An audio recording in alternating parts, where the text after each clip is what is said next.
The conference room at Henderson Technologies felt smaller than it should have been, despite the floor-to-ceiling windows overlooking downtown Seattle. I sat in the corner chair, the one closest to the door, while my brother Marcus commanded attention from the head of the table. 23 people filled the space, board members and senior executives, their expensive suits and practiced expressions creating an atmosphere of controlled importance. Before we begin the quarterly review, Marcus announced, adjusting his Patek Philippe watch with deliberate slowness, I'd like to address a personal matter that's been bothering me. My father, Gerald Henderson, sat 2 seats to Marcus's right, his silver hair perfectly styled, his custom suit immaculate. At 62 he still carried himself like the corporate titan he'd been before semi-retirement. He nodded encouragingly at Marcus, a small smile playing at his lips. My sister Emily decided to grace us with her presence today, Marcus continued, gesturing toward me with what might have looked like casual dismissal to anyone who didn't know him. I knew him. This was calculated. She's been asking questions about company operations, stock structures, things that are frankly beyond her comprehension. Several board members shifted uncomfortably. Jonathan Price, the CFO who'd been with the company for 8 years, studied his tablet screen with sudden fascination. Margaret Chin, head of operations, found something interesting in her coffee cup. Marcus, I said quietly, keeping my voice level, I was simply trying to understand. That's exactly the problem, he interrupted, leaning forward with practiced intensity. You're trying to understand things you'll never understand. Real business. Strategic positioning. Market dynamics. He paused, letting each phrase land with weight. You work an entry-level administrative job at some nonprofit. You schedule meetings and order office supplies. That's not business, Emily. That's busy work. My mother, Patricia, sat beside Dad, her designer handbag placed just so on the table. She didn't defend me. She never did when Marcus was performing. Your brother has tripled company revenue in 3 years, Dad interjected, his voice carrying the boom of someone used to commanding rooms. He's expanded us into 4 new markets, secured partnerships with Fortune 500 companies, positioned us for an IPO that could make this family generationally wealthy beyond what I ever achieved. And you, Marcus said, his attention boring into me, you live in a studio apartment in Capitol Hill. You drive a 7-year-old Honda. You shop at Target. He said Target, the way some people might say landfill. So when you ask questions about equity structures and shareholder agreements, you'll forgive me for not taking you seriously. I'm just trying to learn, I said, my hands folded in my lap, my expression neutral. Years of family dinners had taught me that showing emotion only gave them ammunition. Learn. Marcus laughed and several executives joined in with polite chuckles. Emily, I have an MBA from Wharton. Dad built a $200 million company from nothing. You have a bachelor's degree in nonprofit management from a state school. These aren't the same things. My phone vibrated in my pocket. I ignored it. I think what Marcus is trying to say, Mom offered, her tone suggesting she was being diplomatic when she was actually twisting the knife, is that we're proud of your work with your little charity. Helping people is noble. But it's not the same as creating value, building enterprise, understanding markets. Her charity has 4 employees, Marcus added. I have 847. The scale isn't comparable. David Morrison, the lead investor who'd backed Henderson Technologies' Series C round, cleared his throat. Perhaps we should move to the agenda items. In a moment, David, Marcus said smoothly. I think it's important that everyone in this room understands the hierarchy here. Emily isn't on the board. She isn't a shareholder. She has no formal role in this company. She's here because she's family, and I'm trying to be generous by exposing her to what real business looks like. Though that generosity has limits, Dad added. We can't have someone who doesn't understand the fundamentals questioning strategic decisions. I wasn't questioning, I said softly. I asked about the shareholder distribution because you saw some paperwork you didn't understand, Marcus finished. Yes, Emily, companies have complex ownership structures. There are voting shares, non-voting shares, preferred shares, options pools. It's not something you can grasp from reading a few documents. Jennifer Wu, the company's general counsel, shifted in her seat. She'd been studying me with an odd expression for the past several minutes. Unlike the others, she didn't look uncomfortable. She looked curious. The shareholder structure is actually quite straightforward, Jennifer said carefully. Perhaps Emily has legitimate questions about. Jennifer, Marcus cut her off with a smile that didn't reach his eyes. I appreciate your thoroughness, but I think I know my own sister's capabilities better than you do. She means well, but she's out of her depth. My phone vibrated again. Then again. Kept my hands still. You know what your problem is, Emily? Marcus stood now, pacing behind his chair like a professor delivering a lecture. You've never had to compete. You've never had to fight for market share, negotiate with vendors who smell weakness, manage teams that are looking for any sign you don't know what you're doing. You chose an easy path. A safe path. And now you're trying to understand a world you deliberately avoided. That's not fair, I said quietly. Fair. Dad's voice rose. You want to talk about fair? Is it fair that Marcus works 80-hour weeks while you leave your office at 5? Is it fair that he's building something generational while you're satisfied with a paycheck that probably doesn't cover what we spend on wine in a month? Several people looked away. This wasn't a business meeting anymore. This was a family evisceration with an audience. I make $38,000 a year, I said, stating a fact, not complaining. Exactly, Marcus pounced. And I made $2.3 million last year. Do you understand the difference? That's not luck. That's capability. That's understanding business at a level you'll never reach. Marcus has a point, Mom said, her voice gentle in that particularly cutting way she'd perfected. You're 31 years old, Emily. Most people at your age in the business world are already senior managers, directors.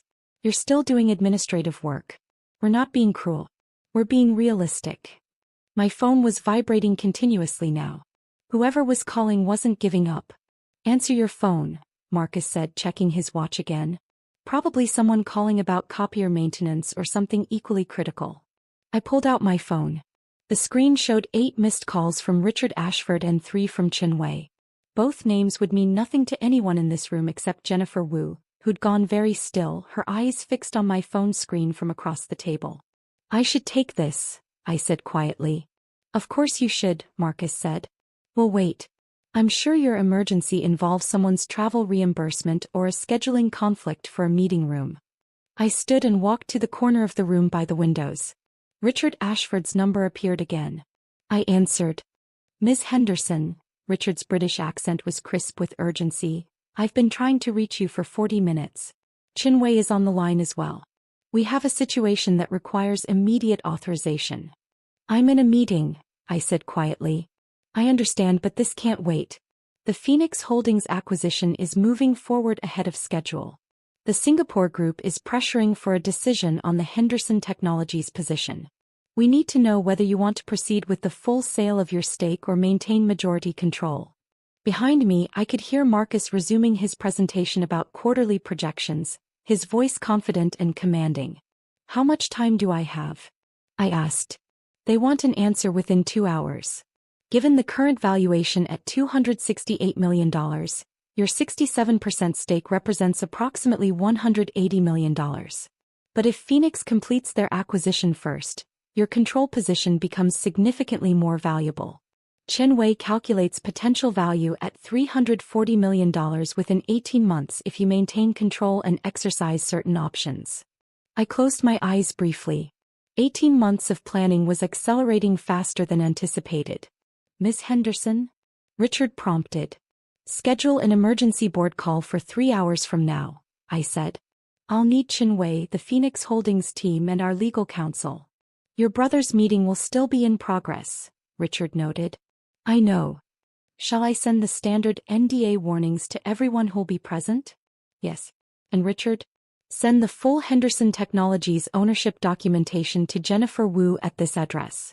She's going to need it in about 15 minutes.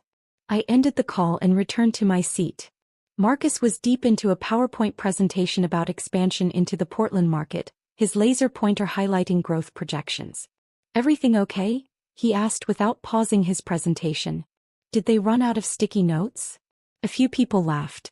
Everything's fine, I said. Good, Marcus continued. As I was saying, Portland represents a $47 million opportunity over 3 years. We've already secured preliminary contracts with 3 major clients, And our proposal for the Meyer Corporation contract is highly competitive. My phone buzzed with a text. Jennifer Wu had received the documentation.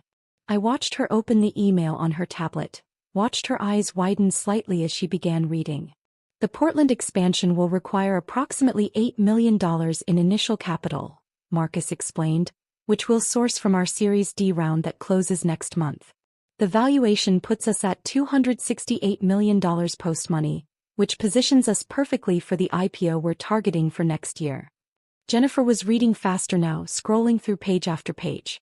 She looked up at me once, her expression carefully neutral, then returned to the documents. Questions about Portland? Marcus asked the room. Several hands went up. He fielded them confidently, demonstrating the kind of command that had made him Dad's favorite since he was 12 years old. My phone buzzed again. A message from Jennifer. We need to talk. Now. I typed back. After the meeting. She replied, no. Now. Jennifer stood abruptly. Marcus, I apologize for interrupting, but I need to address something that's come to my attention. It's time-sensitive and it involves company ownership structure. Marcus frowned. Jennifer, we can discuss internal matters after. This can't wait, she said firmly. The room went silent. Jennifer Wu didn't interrupt board meetings without cause. I've just received documentation that materially affects everything we're discussing. What documentation? Dad asked, his voice sharp. Jennifer looked directly at me. Hey, I nodded once. Emily Henderson, Jennifer said clearly, is not a casual observer at this meeting. According to the ownership documents I've just reviewed, certified by 3 separate law firms including Chinwei Associates in Singapore, Morrison & Partners in New York, and Ashford Legal Group in London, Emily owns 67% of Henderson Technologies. The room erupted. Marcus actually stepped backward, his laser pointer clattering to the table. Dad's face went through 3 different shades of red in rapid succession. Mom's perfectly applied makeup couldn't hide the sudden draining of color from her cheeks. That's impossible, Marcus said, his voice lacking its earlier confidence. I own 45% of this company. Dad owns 30%. The investors own the rest. You own 45% of voting Class A shares, Jennifer corrected, her lawyer voice precise and unemotional. Emily owns 67% of total equity through a combination of Class B shares, preferred shares and convertible instruments that were established through a series of strategic acquisitions over the past 4 years. 4 years. Dad stood now, his hands flat on the table. What acquisitions? I would know about. You wouldn't, Jennifer interrupted, because they were conducted through intermediary investment vehicles. Phoenix Holdings, Chinwei Capital, Ashford Ventures. All 3 entities purchased shares from early investors, employees who exercised options, and outside parties who acquired equity during the company's first 3 funding rounds. And these entities are. David Morrison had gone very pale. Wholly owned by Emily Henderson, Jennifer said. I've verified the documentation with all 3 law firms. The chain of ownership is clear, legal, and has been registered with the SEC for 18 months. Marcus sank into his chair. You're telling me my sister owns my company? I'm telling you, Jennifer said, pulling up documents on the main screen, that Emily owns 2/3 of Henderson Technologies and has owned it since before your Series C round. The numbers appeared on screen. Detailed cap tables, ownership percentages, acquisition dates. My name appeared repeatedly through the intermediary companies. The Series C round, David Morrison said slowly, understanding dawning. Phoenix Holdings was the lead investor. We thought they were a Singapore tech fund. They are, Jennifer confirmed. A Singapore tech fund wholly owned by Emily Henderson and managed by Chinwei, formerly a senior partner at Goldman Sachs Singapore. You've been lying to us for years? Mom's voice was shrill. I've never lied, I said calmly. I've never claimed to own nothing. You all assumed I owned nothing. You assumed my job at the nonprofit was all I did. You assumed I didn't understand business. Your entry-level job, Marcus started, is volunteer work, I finished. I don't take a salary.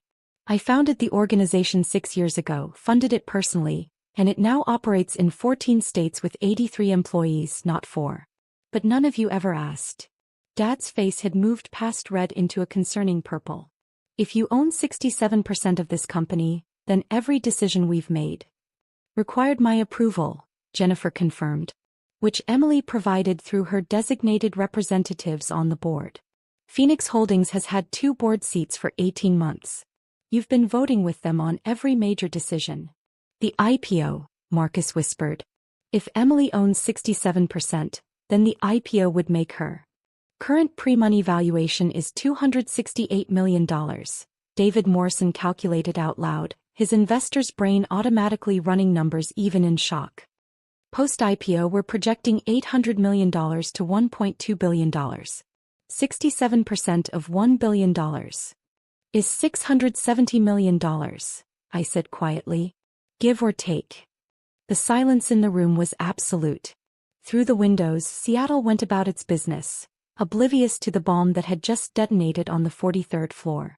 Why? Marcus finally asked. His earlier confidence had completely evaporated. He looked young suddenly and lost. Why would you do this? Do what? I asked. Invest in a promising technology company? That's what good business people do, Marcus. They see opportunities and they capitalize on them. You let us think, Mom started. I let you think what you wanted to think, I said. I drive a 7-year-old Honda because I like my car. I live in Capitol Hill because I love my neighborhood. I shop at Target because it's convenient. None of those things have anything to do with my net worth. The nonprofit, Dad said, still processing. Your little charity has an annual budget of $47 million, I said.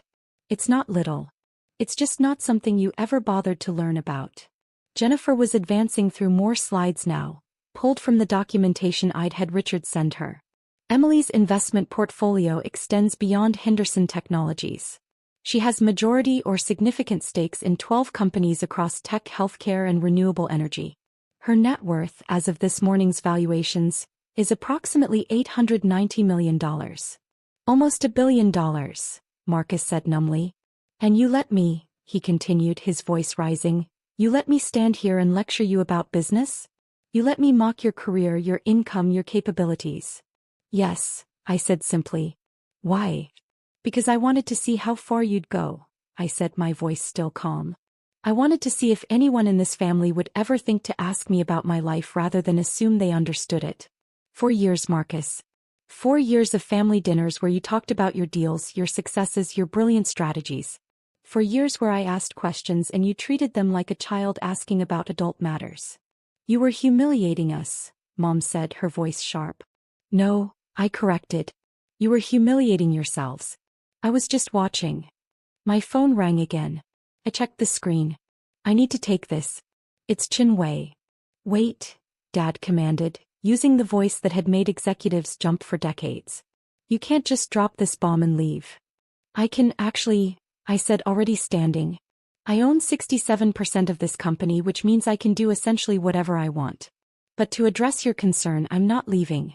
I'm taking a call about whether to sell my stake to Phoenix Holdings for $180 million or maintain control through the IPO.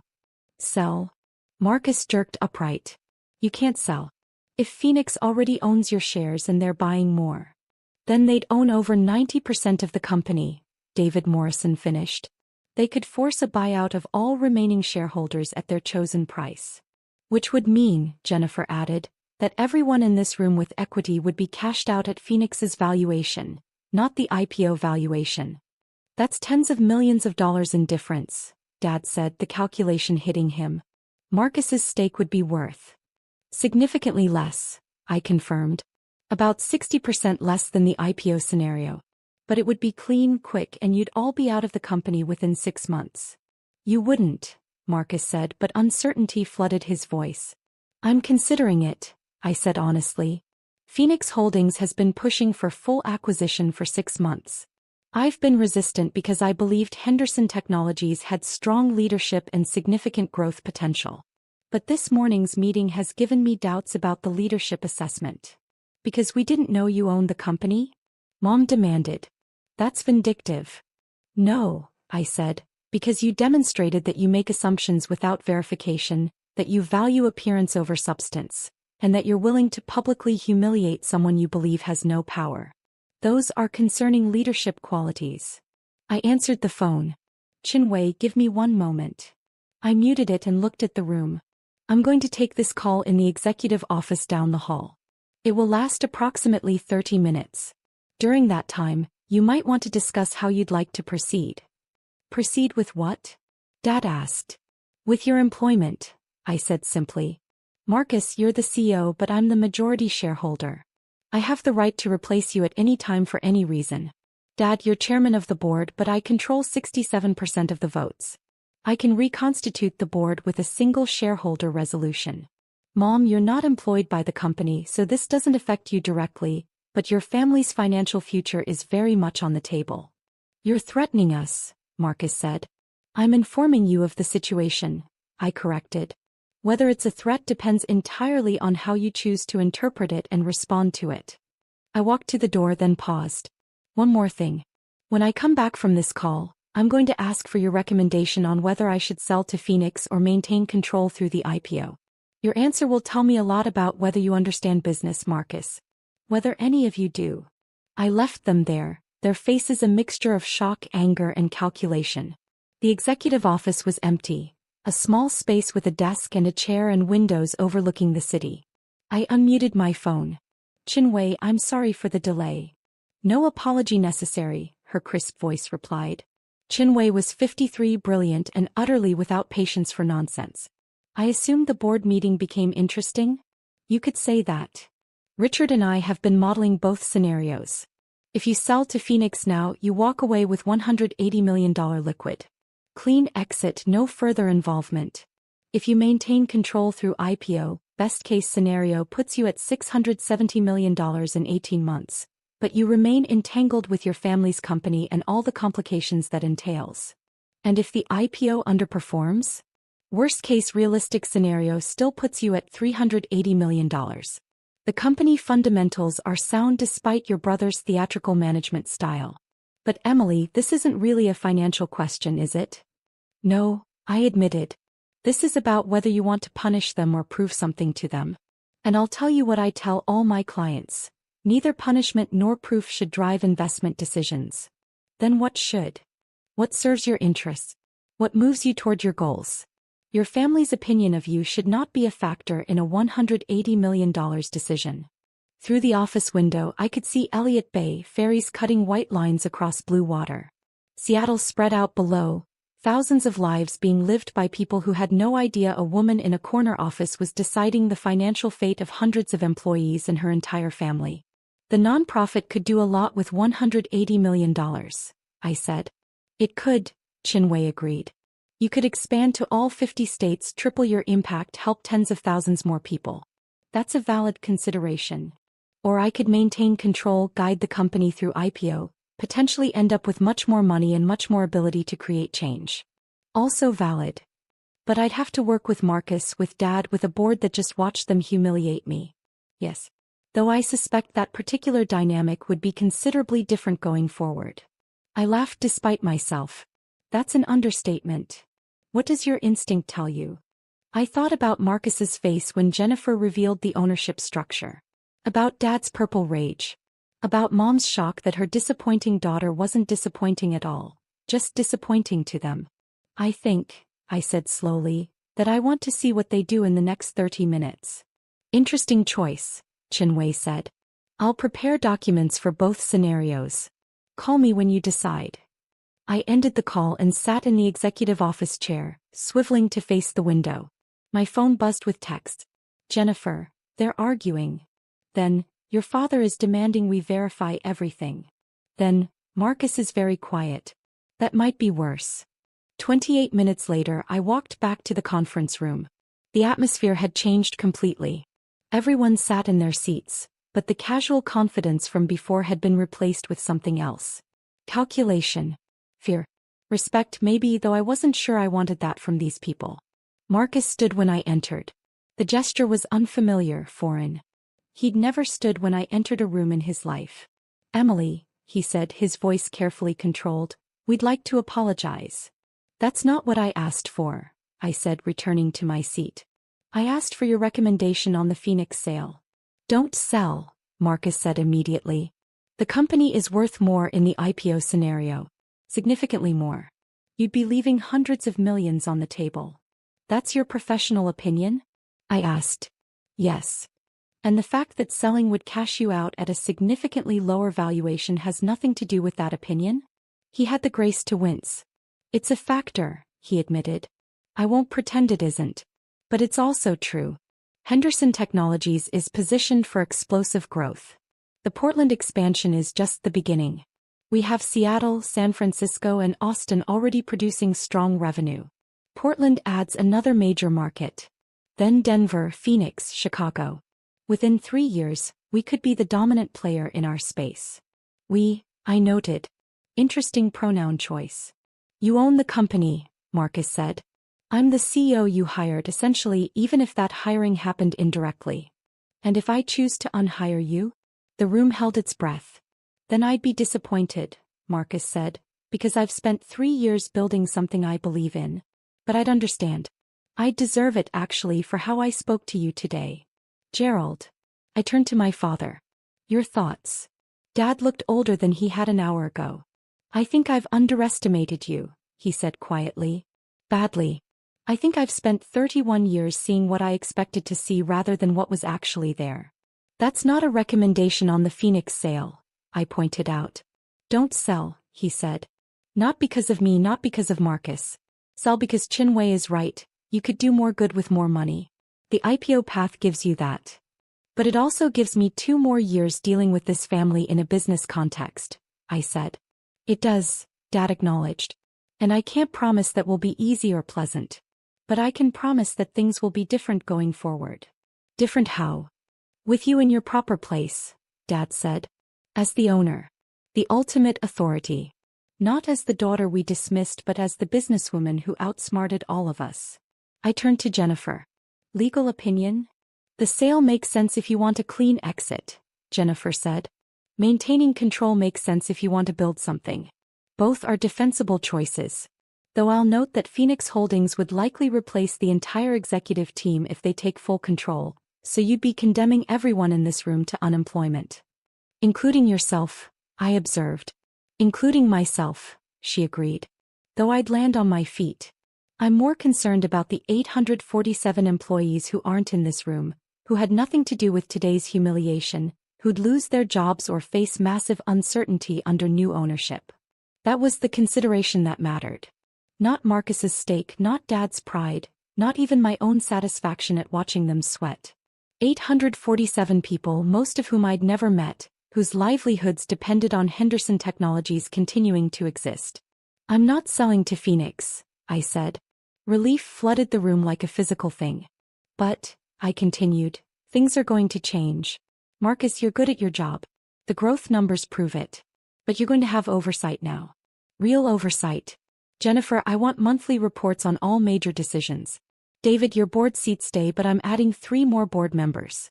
People I trust. People who'll actually represent my interests. Understood, Marcus said quickly. Dad, you're stepping down as chairman. I'm taking that position. Dad opened his mouth, closed it, then nodded. That's fair. Mom. I looked at my mother, who'd been silent for the past half hour. You're not part of the company, so this doesn't affect you professionally. But personally, I think we need some space. I won't be coming to family dinners for a while. Emily, she started. I'm not angry, I said, which was true. I'm just tired. Tired of being treated like I'm less than. Tired of being dismissed. I have a life you never bothered to learn about, accomplishments you never thought to ask about, a career you mocked without understanding. That's exhausting. We'll do better, she said, and she might have even meant it. Maybe, I said. We'll see. I stood gathering my things. The meeting wasn't over, but my part in it was. Emily, Marcus said as I reached the door. Why didn't you tell us? Years ago when you first started buying shares.